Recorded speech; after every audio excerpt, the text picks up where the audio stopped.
Vamos a iniciar con el tema 2, el cual está relacionado con el marco conceptual para la información financiera. El marco conceptual es un documento que no es propiamente una norma internacional de contabilidad, pero acompaña a este cuerpo normativo dándonos unas indicaciones generales sobre políticas contables, algunas bases de medición, eh, nos define conceptos generales que van a ser de aplicación para todas las normas. Este documento, a grandes rasgos, nos describe el objetivo de la información financiera con propósito general y desarrolla los fundamentos conceptuales en los cuales se basa la información financiera. Es decir, eh, aun cuando nosotros tenemos que realizar la contabilidad con base en las NIF, el marco conceptual es el que nos da las bases o los principios para generar la contabilidad en términos generales, y ante la ausencia de algún elemento en las normas regirá el marco conceptual. El marco conceptual nos va a dar los elementos generales de la contabilidad y las NIF nos van a dar elementos específicos a tratar. El propósito de este marco conceptual va a ser ayudar a la Junta a desarrollar estándares basados en conceptos consistentes. Entonces, los conceptos que se consideran en cada una de las normas específicas provienen o tienen su fundamento en el marco conceptual. El marco conceptual siempre va a ser el documento que va a regir sobre la generación de nuevas normas. Entonces, si en el marco conceptual, por ejemplo, se define el concepto de activo, y este mismo concepto es el que se tendría que respetar o el que se va a respetar al momento de considerar, por ejemplo, la NIC 1. Su concepto debe estar alineado. Ayuda a los preparadores de información financiera a desarrollar políticas contables. Entonces, reitero, el marco conceptual da unos lineamientos generales sobre políticas y que en el momento de hacer la escogencia de las políticas de la empresa, pues de aquí vamos a tomar algunos de los mismos. Ayuda a todas las partes a comprender e interpretar los estándares. En este aspecto, pues la norma, reitero, nos va a dar unos conceptos a lo largo de los capítulos que se van a posteriormente acoger en las normas. Entonces, por eso nos habla de esa comprensión de los estándares. Cuando yo voy al estándar y me hablan, por ejemplo, de las bases de medición, las mismas bases de medición ya han sido desarrolladas o explicadas en este marco conceptual. Las normas específicas no explican dichos conceptos, sino que ya nada más los van a implementar. Estamos hablando de que este es un elemento complementario en ese sentido. Y esta norma se divide en 8 capítulos. El primer capítulo es el objetivo de la información financiera con propósito general. El objetivo de la información financiera con propósito general está desde 3 perspectivas. Básicamente lo vamos a tener en síntesis en poder tomar decisiones fundamentadas, de guiar una contabilidad para poder generar eh, un elemento importante para la toma de decisiones. Pero aquí nos dice que, bueno, proporcionar información sobre la entidad, que sea algo útil para los inversores, prestamistas y los acreedores existentes, y finalmente tomar decisiones relacionadas con el suministro de recursos en la entidad. Todo esto a lo que nos apunta es poder tomar decisiones, ¿verdad? Cada uno de estos partes relacionadas que nos mencionan acá, inversores, prestamistas, otros acreedores, tienen que tener un panorama suficientemente claro sobre la entidad para poder tomar una decisión sobre la misma. ¿Cuáles son las decisiones más importantes? Bueno, la norma nos dice que son es comprar o vender o mantener instrumentos de deuda o de patrimonio, suministrar o liquidar préstamos y otras formas de crédito, y votar o influenciar las acciones de la administración. Todas son decisiones sobre las condiciones actuales de la empresa o condiciones futuras. Comprar o vender o mantener instrumentos de deuda o patrimonio. Todas son elementos que vamos a tener con base en la información pasada de la empresa para seguir operando en el futuro. eh, Suministrar o liquidar préstamos y otras formas de crédito, la parte de cómo vamos a financiarnos, votar o influenciar las acciones de la administración. Entonces, todas son decisiones basadas en el desempeño pasado que ha tenido la empresa. ¿Qué información se va a requerir? La norma nos da dos elementos que son los que se deberían proporcionar: las perspectivas de entradas futuras netas de efectivo de la entidad, es decir, con base en su rendimiento pasado. Si bien es cierto, no esperamos que sea el mismo en el futuro, sí consideramos que tenga una tendencia similar. Entonces, al tener una información financiera del pasado, vamos a poder predecir el futuro. La gestión de la administración sobre el recurso económico de la entidad. Y aquí hay que recordar que hasta cierto punto los estados financieros son un elemento de rendición de cuentas. La administración del negocio recae en las gerencias o en la figura similar que tenga la empresa, y al final el estado financiero o la contabilidad en general eh, nos va a dar un estado sobre lo que ellos han realizado, que tiene que ser lo más neutral posible.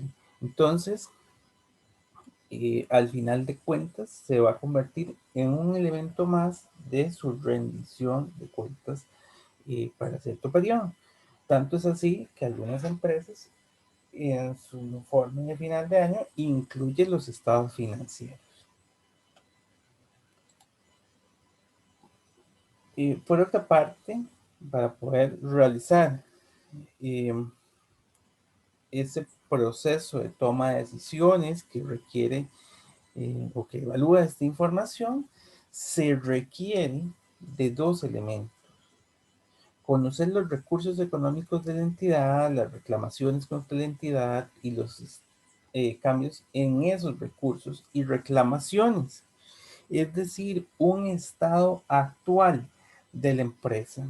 Y además se ocupa la eficiencia y eficacia de la administración en el cumplimiento de sus responsabilidades al usar los recursos económicos de la entidad, es decir, conocer el desempeño financiero de la empresa.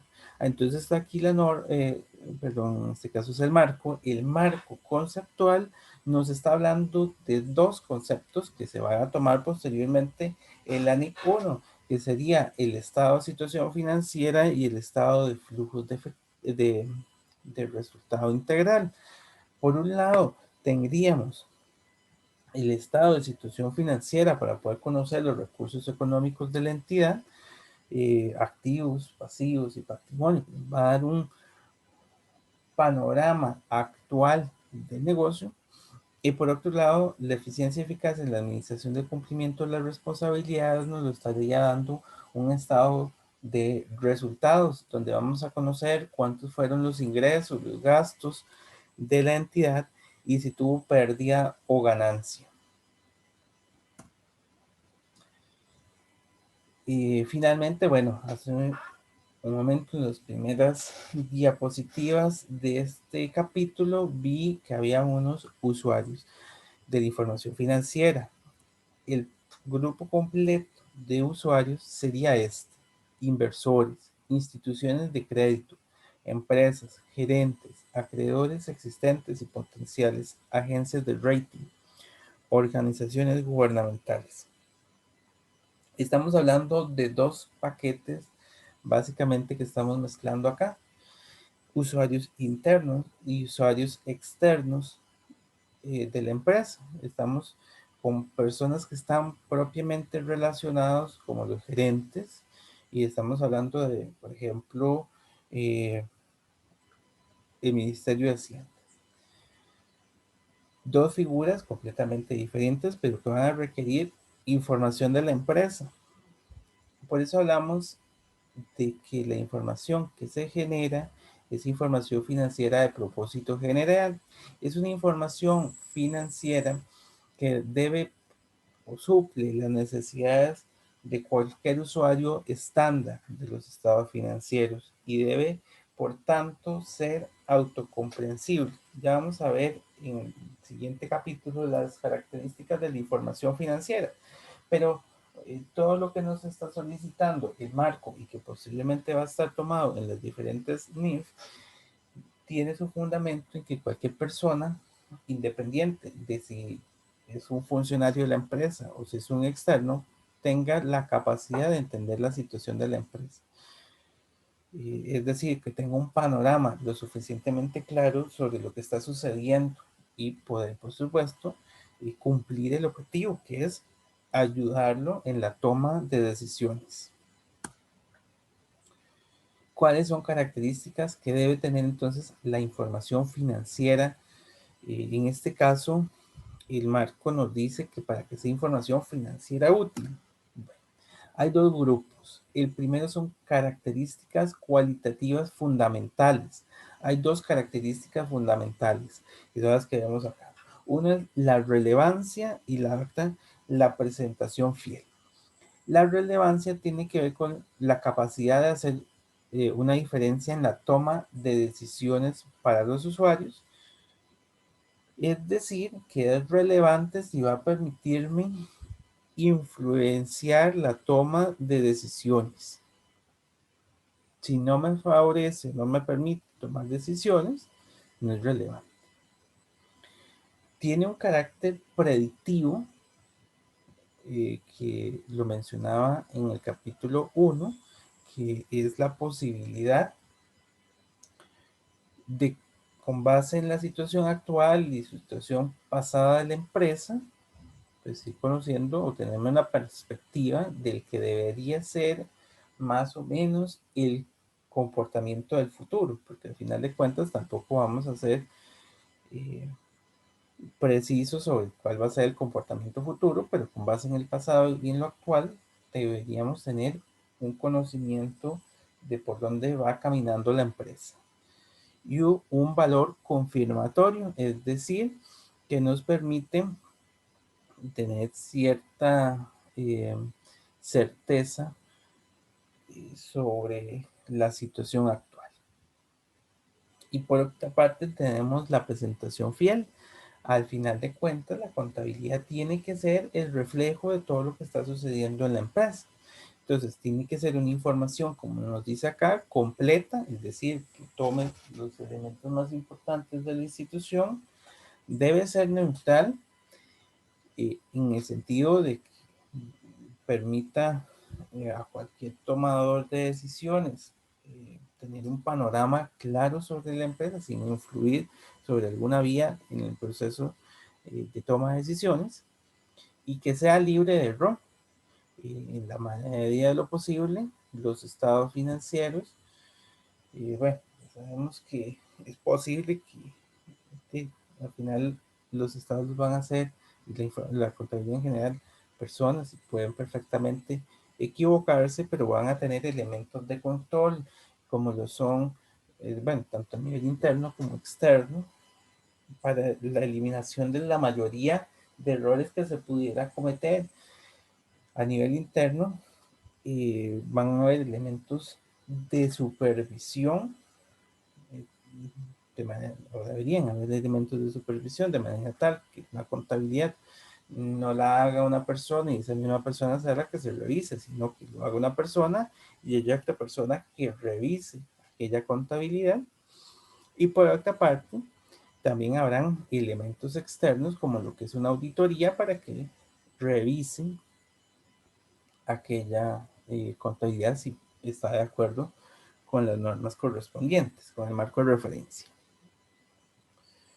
Y además en la presentación fiel tenemos otra característica que es que se ve afectada por el nivel de incertidumbre en la medición.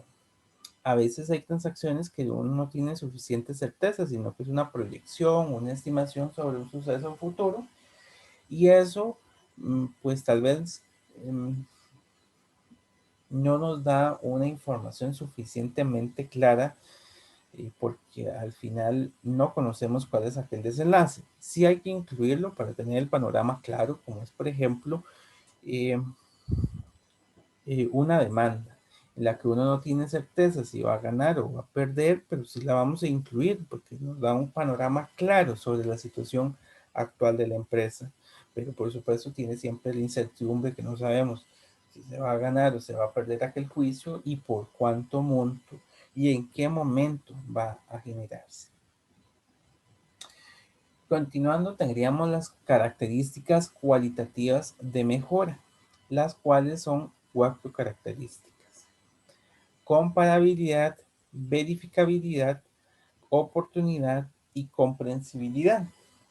La comparabilidad, la norma nos dice, la NIC 1, y que proviene dicho elemento desde el marco conceptual, que los estados financieros deben venir de forma comparativa con otros periodos, eh, precisamente con el periodo anterior. De ahí hay unos criterios para presentar esa comparación, pero la idea es tener un panorama, por supuesto, de cómo es la situación actual, pero también conocer cómo fue el periodo inmediatamente anterior. Y, y pues bueno, al final el conocedor de los estados financieros va a tener también la información histórica, ¿verdad? Perfectamente puede acceder a años anteriores. Entonces, esto le va a dar un panorama de la evolución de aquella entidad. Verificabilidad. La información que yo tengo en los estados financieros debe ser perfectamente verificable. Si yo me fuera a las transacciones madre, es decir, si yo me voy devolviendo a los mayores o los auxiliares que tiene la empresa y después me devuelvo el libro de diario, puedo llegar inclusive a las facturas que soportan la transacción. Tiene que haber esa posibilidad de, si yo tengo dudas sobre un elemento, eh, ir hasta el elemento más básico, es decir, hay una posibilidad de llegar a la información madre, pero además en los estados financieros tendremos información para verificar las cifras, los supuestos y los elementos a través de los cuales se llegó a algunos de los saldos. Tiene que haber siempre información adicional para poder corroborar lo que me dice el estado financiero. No es simplemente que hubo una utilidad y listo, sino que hay un fundamento de las transacciones de la empresa que me permite determinar que eso fue así. Por otra parte, tenemos la oportunidad y los estados financieros se tienen que generar con la suficiente frecuencia para que los tomadores de decisiones reciban información en el momento que se requiere. Por eso se habla no solo de estados financieros anuales, sino que pues hay perfectamente con otras periodicidades. Hay un poco lo que es la NIC 1 y la NIC 34 de periodos intermedios, la NIC 1 de periodos anuales y la 34 de periodos intermedios. Y eso no se genera de forma antojadiza, sino que a veces hay movimientos o hechos que son significativos y que si esperamos un año después para que los conozcan los conocedores y los tomadores de decisiones, ya sería completamente inoportuno. Aquella situación que era peligrosa o que era favorable para la empresa no se aprovechó o no se llegó a combatir de alguna estrategia. Y finalmente la comprensibilidad y el estado financiero. No va a haber un experto ahí dándome la información que dice el estado financiero y lo va a poder leer una persona cualquiera. Es decir, tampoco está generado para un experto. hablábamos en el capítulo 1 del marco, que era usuarios de propósito general. Entonces, ese usuario estándar debe tener la capacidad de entender la información financiera en cualquier momento, sin tener que ser un experto. Por tanto, los estados financieros deben generarse considerando que quien lo va a leer puede ser cualquiera. Continuando también, para la generación de esa información, estas no son características, pero son algunos elementos a tomar en cuenta. Tendríamos que aquella información financiera que se genere en la contabilidad tiene una restricción de costo. Nos dice que el beneficio de proporcionar la información necesita justificar el costo de proporcionar y utilizar la información. ¿Qué es esto? No es otra cosa que decir que si para generar un dato de la información financiera se va a incurrir en un gasto mucho más grande que el beneficio que vamos a tener, es mejor no incluirlo. O tal vez sea mejor estimarla. Por ejemplo, en una fábrica, su proceso, por ejemplo, de una empresa que genera camisas, tal vez sea muy costoso poner a alguien a medir cuánto es el hilo que se utiliza para coser cada una de aquellas camisas. Muy posiblemente se haga mediante un estimado de cuánto material gastó en cada una de ellas. Es decir, el insumo hilo que voy a controlar tiene un costo menor que el poner a una persona a supervisar cuánto es el gasto de hilo en cada una de aquellas camisas. Y así sucede con muchos otros elementos de una empresa. Es más costoso hacer la logística para poder recabar aquel dato que el dato en sí, porque su dato es muy eh, pequeño en comparación con la inversión que tenemos que hacer. Entonces, en aquellos casos, tenemos esa restricción de costo. Si el costo es mayor que el beneficio, pues tenemos que ver eh, alguna forma alternativa de obtener la información. Por otra parte, tenemos la prudencia, que es el ejercicio de la precaución al hacer juicios en condiciones de incertidumbre. Y la prudencia no permite la sobreestimación o la subestimación de activos, pasivos, ingresos y gastos. La prudencia es no revelar información que pudiese ser muy beneficiosa o muy perjudicial para la empresa hasta que no tengamos cierto grado de certidumbre sobre la misma. De hecho, aquí nos lo dice. La precaución al hacer juicios en condiciones de incertidumbre. No podemos llevar a los tomadores de decisiones a tomar una mala decisión, a que se equivoquen. Entonces debemos dar, si bien es cierto, en algunos casos, elementos de incertidumbre, porque va a ser necesario, tenemos que en aquellos elementos tener el cuidado de no dar un panorama ni muy negativo ni muy positivo. Tiene que ser el panorama más acercado a la realidad. Tenemos que utilizar toda la información de que disponemos para poder dar el escenario más certero, precisamente sin llegar a este otro elemento que nos dice la prudencia, que es no sobreestimar ni subestimar, eh, y que está también relacionado con, por ejemplo, no adelantar ingresos, eh, pero sí reconocer los gastos en aquel momento en que ya sabemos que se van a generar. Y esto se hace precisamente con base en la prudencia. Y finalmente tenemos la incertidumbre de la medición, que bueno, ya la mencioné en los puntos anteriores. La información más relevante puede tener un nivel tan alto de incertidumbre en la medición que la información más útil es la información que es ligeramente menos relevante, pero está sujeta a menor incertidumbre en la medición. Esto lo que quiere decir es que a veces hay elementos que parecieran muy relevantes en la información financiera, pero son estimaciones.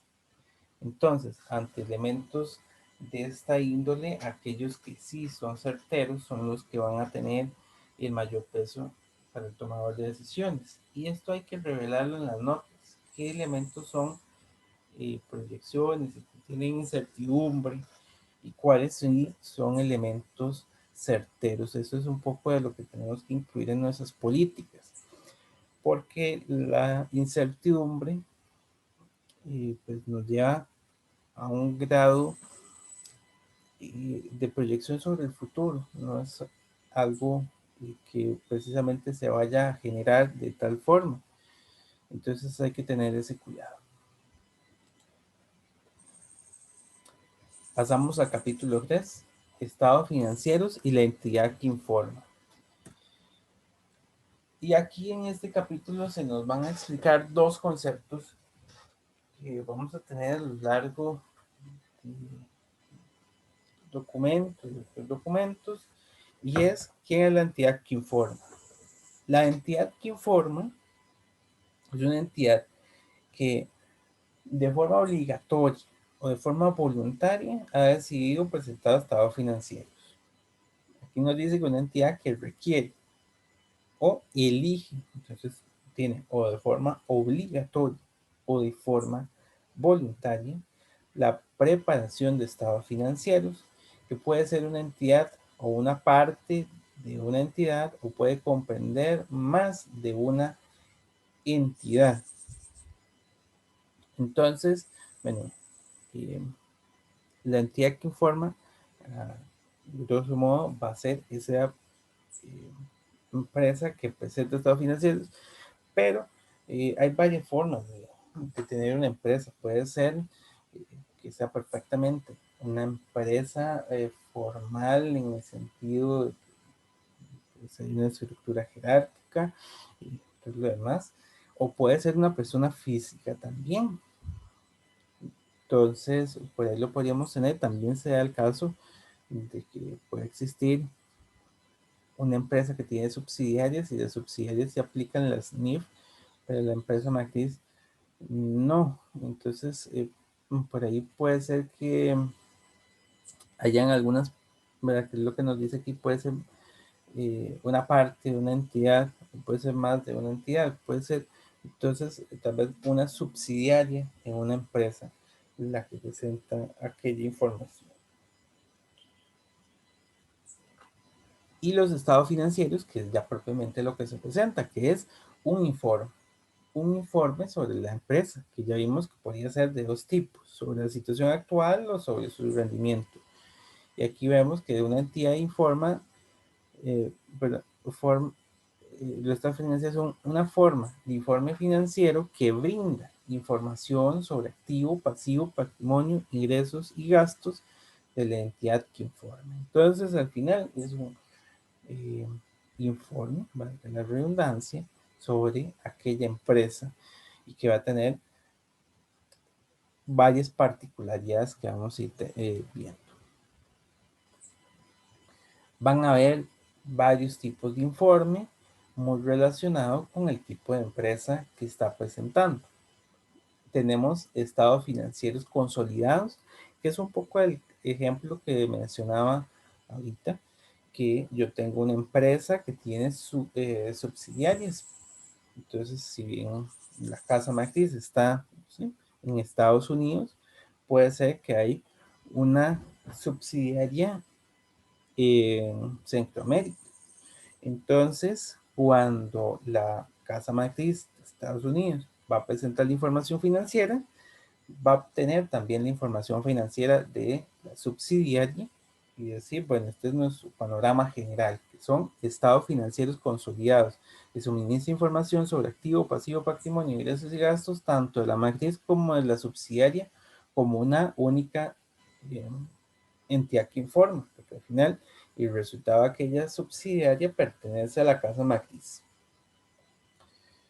O bien podría ser que no se presente aquella información financiera consolidada porque, por ejemplo, en este caso podría perfectamente la casa matriz presentar su desempeño único. También la subsidiaria podría presentar su desempeño único. Antes de llegar a unirlos, podría decir cuánto es el desempeño de cada una de ellas para ver, por ejemplo, si aquella subsidiaria está funcionándole al modelo de negocio. Entonces, suministra información sobre activo, pasivo, patrimonio, ingresos y gastos. Bueno, aquí nos dice que la matriz únicamente, pero bueno, realmente el estado no consolidado nos da información sobre la empresa como tal. Y los estados financieros combinados, que bueno, que son empresas que no están relacionadas o vinculadas directamente, sí presentan información financiera en forma conjunta. La definición nos dice que suministra información sobre activo, pasivo, patrimonio, ingresos o gastos de dos o más empresas que no están vinculadas por una relación matriz subsidiaria, pero si hay alguna relación comercial entre las mismas. Relación comercial o relación funcional, ¿verdad? Si hay algo que las vincula. Pasamos al cuarto capítulo del marco conceptual, que son los elementos de los estados financieros. Los elementos de los estados financieros, ya esto tradicionalmente se ha tenido desde hace mucho tiempo, son a nivel de estado de situación, activo, pasivo y patrimonio. Activo son los derechos que tiene la empresa, son recursos económicos presentes controlados por la entidad como resultado de eventos pasados. Y aquí tenemos las características de lo que es un activo. Es un recurso económico, es decir, un activo se tiene precisamente para la operativa de la empresa, para ser explotado y poder obtener un ingreso. Y es controlado por la entidad, entonces le pertenece a la empresa, no es de otra institución, es nuestro. Y es el resultado de eventos pasados, ya sea que la empresa lo compró, que la empresa se endeudó para adquirirlo, que lo dio uno de los socios. Es de un suceso que ha sido, se ha presentado en el pasado, le pertenece a la empresa y su beneficio es para la empresa. Un recurso económico es un derecho que tiene el potencial de producir beneficios económicos. Entonces, mencionaba, ¿verdad? El recurso económico es el que nos va a permitir la generación de ingresos. Entonces aquí podemos perfectamente tener el caso de que yo compro maquinaria, la maquinaria le pertenece a la empresa y la puedo explotar para que aquella maquinaria me genere productos que posiblemente voy a vender. El siguiente concepto es pasivo, que es una obligación presente en la entidad de adquirir, de transferir un recurso económico como resultado de eventos pasados. Entonces aquí más bien es una obligación. La obligación es un deber o una responsabilidad que tiene la entidad, no tiene, que la entidad no tiene la capacidad práctica de evitar. Entonces vamos a ir al caso de la maquinaria que mencionaba anteriormente. De empresa podría haber adquirido la maquinaria, pero no tenía el dinero necesario para adquirirla, adquirió un préstamo y entonces ese préstamo es una obligación, es lo que vamos a conocer como pasivos en la información financiera, que son obligaciones, deudas, por así decirlo, y para las cuales yo tengo que transferir recurso económico, entonces de una u otra manera tengo que eh, utilizar los recursos económicos de la empresa para poder cubrir este pasivo. Y la idea es que si yo adquiero el pasivo, me va a potenciar el beneficio económico de la empresa y por tanto ya en el futuro voy a tener más beneficio económico para poder suplir el pasivo y siempre tener pues algún remanente para la empresa. Y aquí nos dice que es como resultado de eventos pasados, entonces también la maquinaria la tuve que haber adquirido en el pasado y ahora tengo que pagar. Y finalmente el concepto de patrimonio, que son los derechos sobre el patrimonio, son derechos sobre la parte residual de los activos una vez deducidos los pasivos. Entonces, reitero, yo tengo en activos unos recursos económicos que tiene la empresa y en pasivos tiene unas obligaciones. Si yo tomara todos aquellos activos y cubro las obligaciones de la empresa, me va o me debería quedar un saldo que es lo que le pertenece a los dueños de aquella empresa. Y eso es el patrimonio en este caso. Y por otra parte tenemos los ingresos y los gastos. Los ingresos son incrementos en los activos o disminuciones en los pasivos que dan lugar a incrementos en el patrimonio, distintos de los relacionados con aportes de los tenedores de derechos sobre el patrimonio. Entonces, ¿qué son los ingresos? Básicamente, un ingreso es la prestación de un servicio para una empresa o la venta de un producto como tal, por el cual se le va a dar una retribución a aquella institución, ¿verdad? Yo le brindo una asesoría a otra empresa y esa empresa me tiene que pagar y recibo aquel beneficio económico. Y dice que los ingresos al final van a ir a la cuenta de patrimonio. Entonces, y si bien es cierto, yo ingresos y gastos los tengo en un estado aparte, al final de este estado, el resultado del año va a ir o se va a acumular en el estado donde se encuentra el patrimonio. Y hay que tener en cuenta esto, tiene que ser diferente de los aportes de tenedores de derechos, es decir, un socio podría venir y hacer un aporte a la empresa sobre tal vez un terreno. Aquel aporte que hizo el socio va a incrementar la capacidad de la empresa, pero no es un ingreso. Puede ser que aquel socio vino y dio dinero en efectivo para que la empresa tuviera más capital. Eso no es un ingreso, eso es parte del patrimonio, es una aportación de los socios y no podemos confundirlo con lo que son ingresos. Y también tenemos gastos, donde el socio podría más bien reclamar algunos de esos derechos y hacer no un aporte, sino un retiro. Entonces los retiros de socios no son considerados un gasto. El gasto son disminuciones en los activos o incrementos de los pasivos que dan lugares a disminuciones en el patrimonio, distintos de los relacionados con distribuidores, distribuciones a los tenedores de derechos sobre el patrimonio. Entonces aquí en los gastos tenemos que tener cuidado de no confundir entonces esos retiros o distribuciones que tienen los accionistas. ¿Y qué es lo que tenemos en gastos? Todo lo que se requirió para generar el ingreso, el personal, los materiales, los servicios públicos, es decir, todos aquellos gastos en los que incurre la empresa para su operación. Y bueno, ya que uniendo un poco lo que llevamos de los diferentes capítulos, vamos a tener dos grandes bloques de estados financieros. La norma nos hablaba de conocer la situación actual. Un estado de situación financiera es el que nos estaría dando esa situación actual de la empresa en el cual yo voy a registrar los activos, los pasivos y el patrimonio. Y nos hablaba de un estado de rendimiento financiero, que no es otra cosa que el estado del resultado integral. Bueno, aquí no le puse el nombre, pero es un estado de resultado integral en el cual tenemos los ingresos y los gastos.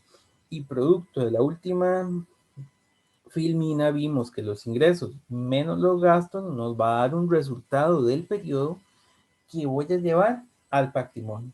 Entonces, al final, el estado de situación financiera es un estado acumulado a la fecha, donde tengo pues, la situación actual, que es lo que yo tengo, pero no es producto propiamente de este periodo, sino del acumulado. El estado de situación financiera es el acumulado desde el inicio de funcionamiento del negocio, y el estado de rendimiento financiero sí es el rendimiento que tuvo la empresa solo durante un periodo de tiempo determinado.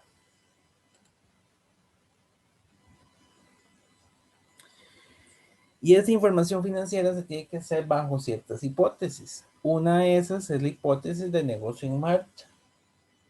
La hipótesis de negocio en marcha es que una entidad esté en funcionamiento y continuará su actividad dentro del futuro previsible.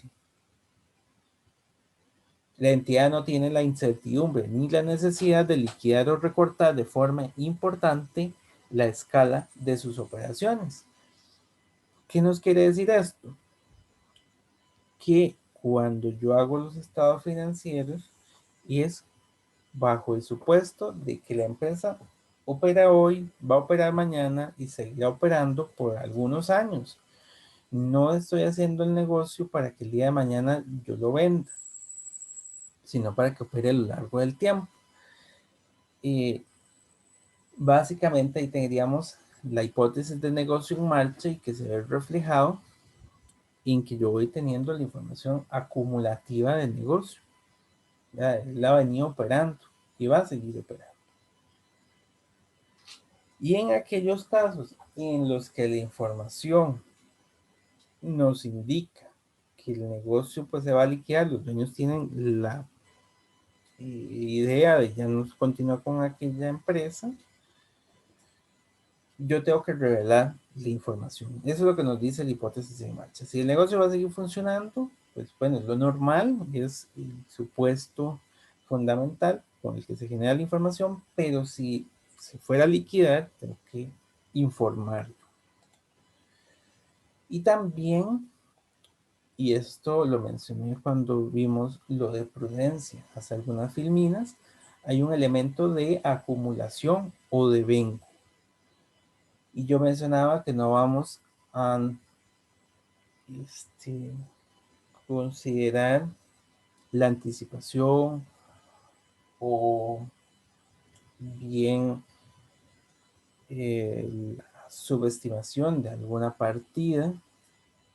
Los registros que yo hago, tengo que irlos haciendo conforme se vayan realizando, que es la acumulación o devengo.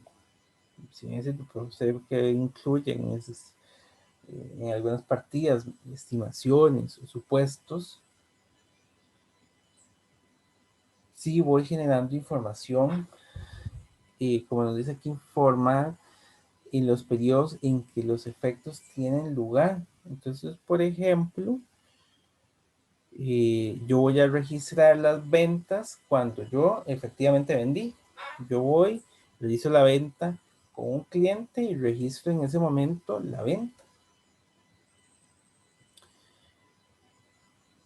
Y aquí viene entonces la base de acumulación o vengo. No me importa el comportamiento de la cuenta por cobrar o por pagar, que es decir, la entrada o salida de efectivo. Hoy vendí y me quedó por cobrar. Hice la venta a crédito. Entonces registré de cuenta por cobrar contra la venta. ¿Cuándo registro la venta? ¿Y cuánto registro la cuenta por cobrar? Inmediatamente que hice la transacción. Tengo que dar el panorama suficientemente claro, ir acumulando la transacción y además no subestimar mis partidas. Tengo que dar ese panorama completo. Pero, por supuesto, ¿qué es lo que se considera acá? Que si ese, por ahí lo llevo por la base de acumulación de vengo, en alguna parte tendré que hacer y también un flujo de efectivo para saber cuándo se va a cobrar. Pero entonces, en síntesis, vamos a tener dos elementos. Cuando se generan las transacciones, las registro. El ejemplo, cuando hice la venta, la registré. Me quedó por cobrar, aún no me la han pagado. ¿Cuándo voy a registrar el pago? Cuando recibo la entrada de efectivo. Y son dos momentos diferentes. Entonces, cuando yo vendo y cuando yo ya recibo el efectivo de aquella transacción. La base de acumulación o de vengo nos dice, registre la venta en el momento en que se generó. Igual el gasto. En el momento en que yo ya tengo la obligación por pagar, registro. Eso es lo que nos va a permitir dar el panorama más claro a los tomadores de decisiones. La norma nos da un concepto que es la unidad de cuenta, que nos dice que es el derecho u obligación o grupo de derechos y obligaciones a los que se aplican los criterios de reconocimiento y los conceptos de medición. ¿Qué es una cuenta? La cuenta no es otra cosa que un nombre que le vamos a poner a las transacciones. Una cuenta perfectamente puede ser eh, bancos. ¿Y qué es lo que vamos a tener en bancos? Los movimientos de un activo, un derecho, en el cual se va registrando los saldos bancarios de mi empresa. Y todos aquellos movimientos sobre la cuenta bancaria se van registrando en esa cuenta de bancos. Y le tengo que aplicar los criterios de reconocimiento y medición que ahorita vamos a ver. Pero propiamente la cuenta es una representación de un elemento que tiene la empresa, ya sea activo, pasivo, patrimonio, ingreso o gasto. Para la determinación de esas cuentas yo tengo que seguir un elemento que es la relevancia. La relevancia nos dice que una unidad de cuenta es seleccionada para proporcionar información relevante sobre el activo, pasivo, ingreso o gasto. Entonces, las cuentas tienen que ser relevantes para que el tomador de decisiones tenga un panorama claro. Y aquí es donde tenemos que tener mucho cuidado. A veces se segregan muchas cuentas o a veces se tiene la mala práctica de unificar cuentas. Lo que ocupamos es dar un panorama claro. Entonces, las cuentas deben ser seleccionadas de forma tal que sean o proporcionen la mayor información posible al tomador de decisiones. Y finalmente la representación fiel. Una unidad de cuenta seleccionada para proporcionar una representación fiel de la sustancia de la transacción u otro evento del cual han surgido el activo, el pasivo y cualquier ingreso o gasto relacionado. Entonces, nuevamente, tengo que tener las cuentas necesarias para poder eh, al final registrar los eventos que presenta la empresa. No es que la empresa sucedió algo y no hay forma de registrarlo a nivel contable. Debemos haber generado un catálogo de cuentas en aquella empresa que nos permita la incorporación de los diferentes elementos que suceden a la empresa.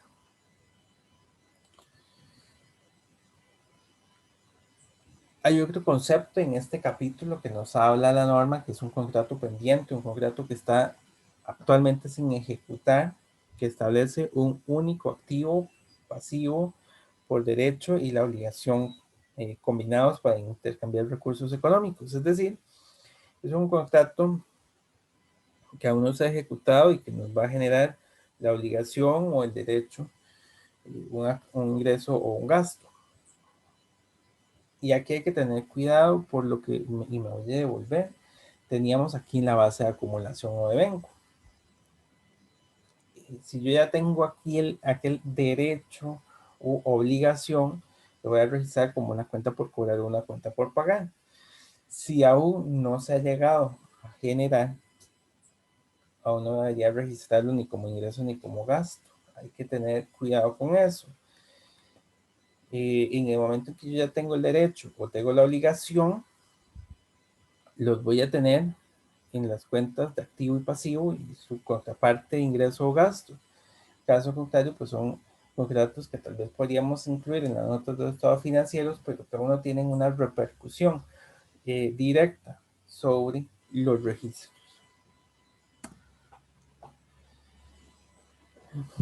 De aquí, a manera de síntesis de lo que hemos visto y de los siguientes capítulos que ya vamos a ver, tendríamos estos tres elementos.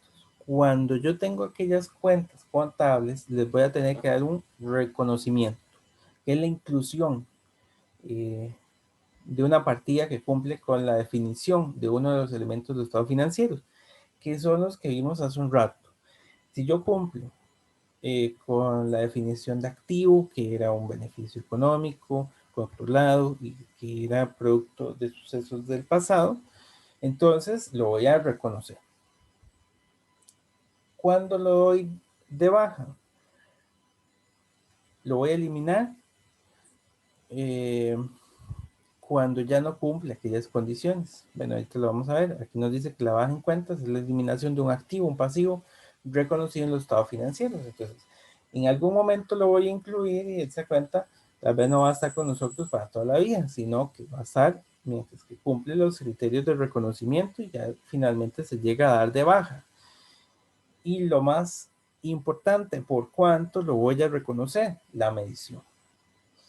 Los elementos reconocidos de estados financieros se cuantifican en términos monetarios. Al final, el estado financiero es ver estos diferentes elementos a los que está sujeta la empresa en dinero. Entonces, la medición es poder transformar la transacción en efectivo para que al final podamos ver aquel informe. Vamos a irlo viendo. Reconocimiento y baja en cuentas. El reconocimiento nos dice que es el proceso de capturar para su inclusión en el estado de situación financiera o en el estado de rendimiento financiero, que son los dos estados que vimos anteriormente, un elemento que cumple con la definición de activo, pasivo, ingreso o gasto. También ya vimos estos conceptos anteriormente. El reconocimiento es apropiado si da como resultado información relevante o información relevante sobre activo, pasivo, ingreso o gasto.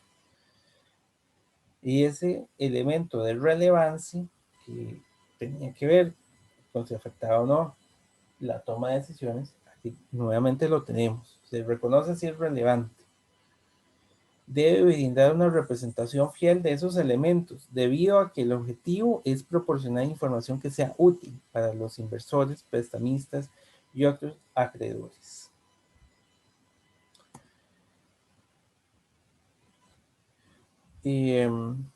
Criterios de reconocimiento. Vamos a tener entonces la relevancia. Si el reconocimiento de un elemento resulta en información relevante, esta puede verse afectada por la baja probabilidad de un flujo efectivo económico o incertidumbre de existencia. Hay elementos que tal vez no sean tan importantes para la empresa y incluirlos en los estados financieros. Y la representación fiel, si el reconocimiento de un elemento resulta en una representación fiel, es decir, recordemos este elemento de representación fiel que darnos un panorama completo sobre la situación actual de la empresa. Se puede verse afectada, por ejemplo, por incertidumbre en la medición, inconsistencia del reconocimiento, por ejemplo, un desajuste contable y presentación y revelación. También hablamos de la restricción en el costo. Las restricciones del costo limitan las decisiones del reconocimiento, al igual que limita otras decisiones de la información financiera. A manera de síntesis del reconocimiento, ¿cuándo reconozco la partida en los estados financieros?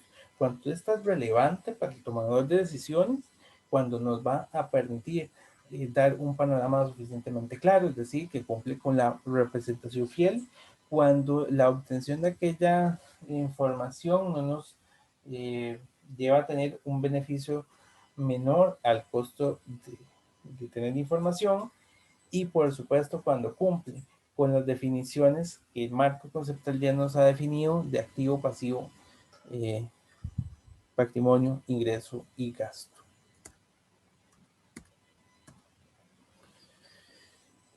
Y de forma homóloga voy a tener la baja en cuentas. Cuando elimino una cuenta de los estados financieros, la eliminación de todo o parte de un activo pasivo reconocido en el estado financiero de la entidad es la baja en cuentas. Es quitar una cuenta que yo ya he reconocido. Los objetivos de la baja en cuentas buscan representar fielmente cualquier activo y pasivo retenido después de la transacción que conduce a la baja en cuentas y el cambio en activos pasivos de la entidad como resultado de una transacción. Si me voy al ejemplo que daba anteriormente sobre la adquisición de una maquinaria, que lo hago por deuda, obtengo la maquinaria y genero una cuenta por pagar con la empresa que me vendió la máquina. Cuando doy de baja Y la cuenta por pagar, cuando yo la pago efectivamente, cuando yo ya fui al comercio y les entregué el dinero correspondiente, yo ya no tengo por qué seguir reflejando la cuenta por pagar en mis estados financieros. Y si por otra parte aquella máquina, no supongamos que la compré hoy y hoy mismo se dañó, pero digamos que ya ella llegó al límite de su vida, han pasado 5 años desde la compra y ya no me funciona, o sea que el activo ya no me funciona, lo tengo que dar de baja, porque ya no cumpliría con la generación de beneficios económicos, por ejemplo. Una baja en un activo cuando la entidad pierde el control de todo o parte del activo. Entonces, si ya ese activo no es mío y lo tiene otra empresa, digamos que lo vendí, también es otro elemento para darlo de baja. La baja en un pasivo cuando la entidad ya no tiene la obligación presente por la totalidad o parte del del pasivo reconocido, y eso es algo relevante. Dice que o parte del pasivo. No necesariamente, por ejemplo, yo podría haber ido a pagar toda la cuenta por pagar, sino, vean, por ejemplo, un préstamo bancario que la empresa va o las personas van pagando a poquititos aquella deuda, a manera de como yo voy pagándola, puedo ir extinguiendo la deuda, pero en esos casos es a pagos. Entonces, ¿cómo se va dando la baja? En la medida en que yo ya voy pagando, voy dando de baja lo que ya he ido cancelando. No es que voy hago un abono a la cuenta por pagar y la doy de baja, sino que la parte proporcional a lo que yo pagué ya la puedo ir eliminando.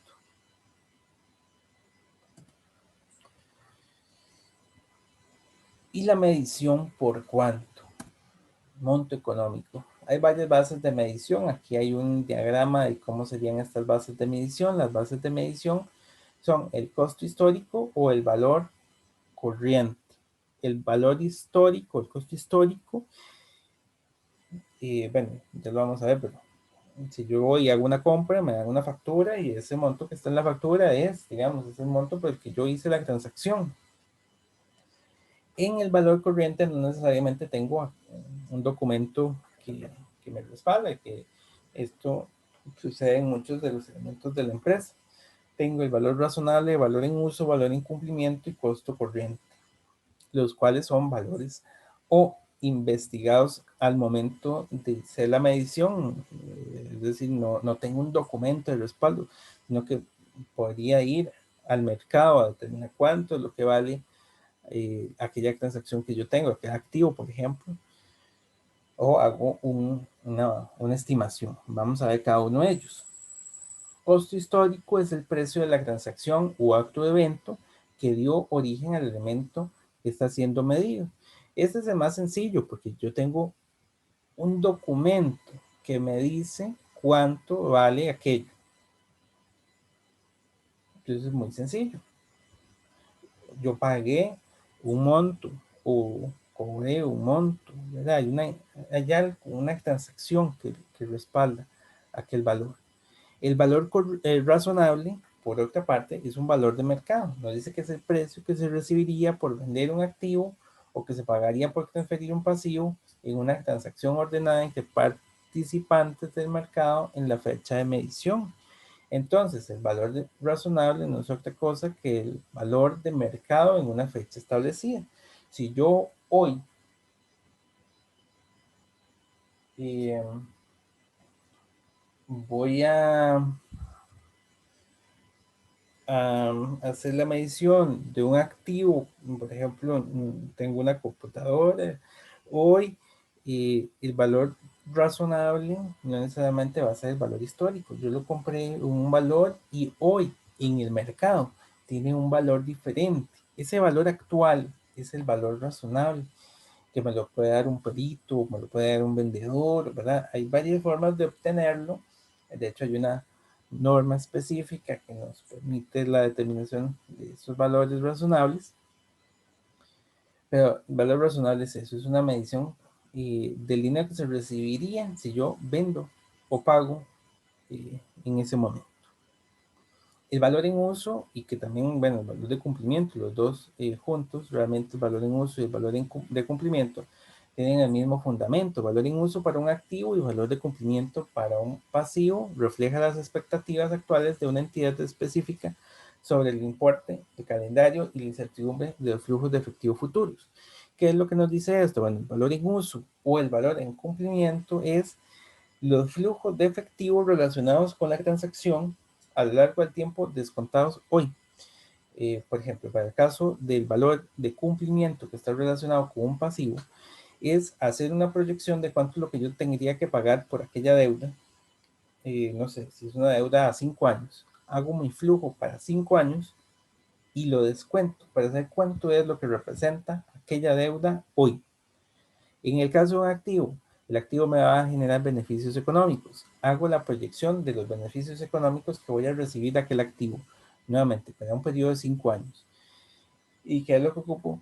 Saber qué es el valor en uso. Ese flujo de 5 años de ingresos descontado a hoy. ¿Cuánto me voy a ganar por esos beneficios económicos futuros? Y el costo corriente que refleja la cantidad actual que sería pagada para adquirir un activo equivalente o recibir para asumir un pasivo equivalente. En este caso, el costo corriente está relacionado con un intercambio. ¿Cuánto es lo que valería si yo intercambio un activo o un pasivo por otro activo o pasivo? Y básicamente, pues estas son las bases de medición que habrían.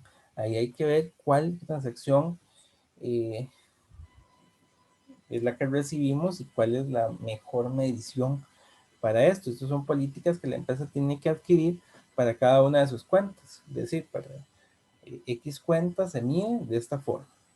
Esta cuenta se mide de esta forma. Son al final políticas que tiene la empresa porque dentro del panorama que hay 4 bases de medición, tiene que escoger partida por partida cuál es la base de medición que va a aplicar. Y finalmente aquí tendríamos los criterios de medición, que ya los hemos visto en los anteriores, ¿verdad? Se van a estar repitiendo. La medición se hace si es relevante, y es relevante cuando nos va a dar información para la toma de decisiones. La representación fiel nos va a permitir la medición, aquella representación fiel, si nos da un panorama completo, lo más completo posible, y siempre la restricción del costo-beneficio. Estos 3 criterios los vamos a tener a lo largo de los diferentes capítulos, ¿verdad? De hecho, desde que lo vimos, está repetido en los diferentes capítulos. El siguiente capítulo del marco conceptual es la presentación e información a relevar. ¿Qué información vamos a revelar? La clasificación de los activos y pasivos, la clasificación del patrimonio y la clasificación de ingresos y gastos. Estos elementos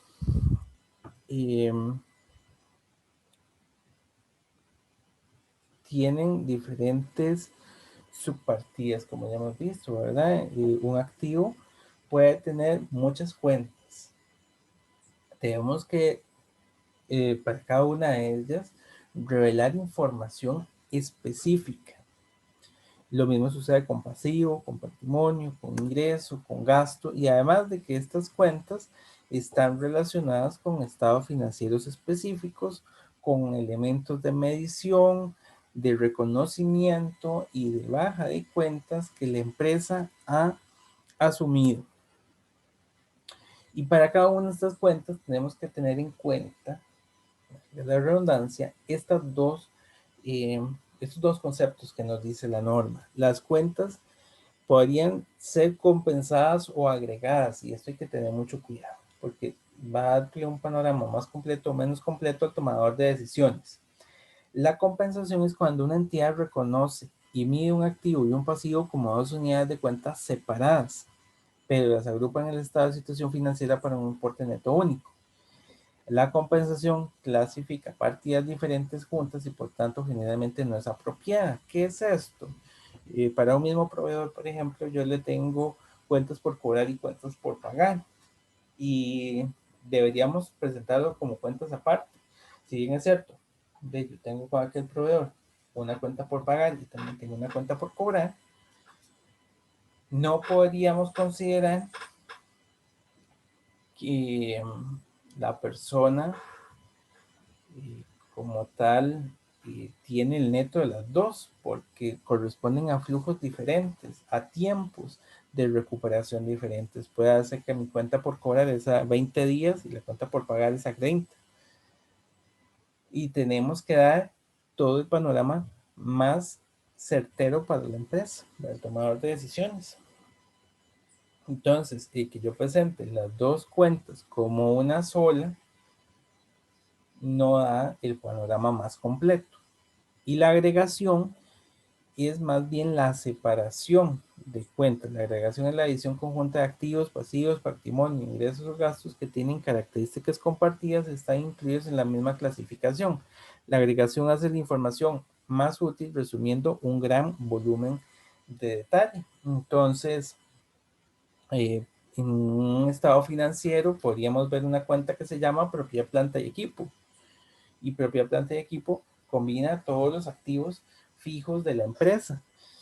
Y en la nota de estado financiero ya tendremos todo su detalle de que esa propia planta de equipo, si bien es cierto, sumó todos los activos que eran todos los elementos del mismo bloque. Por ejemplo, sumé todos los terrenos en una sola cuenta para dar un panorama lo suficientemente claro, no tener un informe de 50 páginas, sino tener una sola línea en donde están todos los activos de propia planta de equipo y ya propiamente en las notas dar aquel detalle sobre las mismas. Recordemos que al final el informe, el estado financiero, es o tiene que ser algo sencillo, fácil de comprender, es un resumen, es algo ejecutivo sobre la situación de la empresa. Entonces, la agregación nos va a permitir eso. Las partidas de un mismo tipo, por ejemplo, en este caso estaba diciendo de los terrenos, si la empresa tiene más de un terreno, vamos a presentar en el estado financiero una única línea de terrenos en la sección de activos, y las notas de estado financiero ya perfectamente puede decir que hay 5 terrenos y cada uno tiene estos valores.